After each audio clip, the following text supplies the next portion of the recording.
નમસ્કાર કલમયુદ્ધ સમાચારની સાથે હું છું આપની સાથે પાયલ બાંભણિયા। તો જોઈએ આજના મહત્વના સમાચારમાં। ગણેશ મહોત્સવ અંગે યુવક મંડળોની આમોદ તાલુકા પંચાયતના સભાખંડમાં બેઠક યોજાઈ।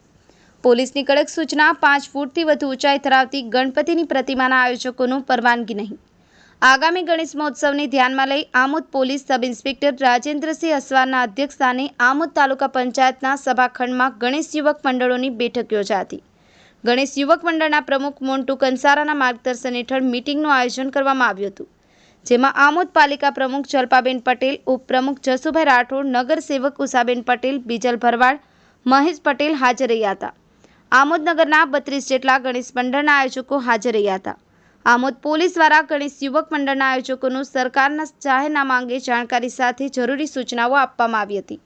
આ ઉપરાંત આમોદ પોલીસે નગરના સાંકડા રસ્તા અને તળાવની બ્યુટિફિકેશનની કામગીરીને લઈને 5 ફૂટથી વધુની ઊંચાઈ ધરાવતી ગણેશ પ્રતિમાને શોભાયાત્રામાં પરવાનગી આપવામાં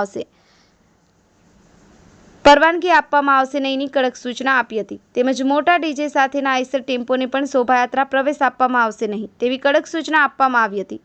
ગણેશ યુવક મંડળો દ્વારા લાઇટિંગની વ્યવસ્થા, શોભાયાત્રાના રૂટ ઉપરના અડચણરૂપ દબાણો દૂર કરવા, વીજ વાયરો ઊંચા કરવા, મોટા તળાવ ખાતે મગરનો ભય હોવાથી મગરને રેસ્ક્યુ કરવા જેવા પ્રશ્નો રજૂ કરવામાં આવ્યા હતા।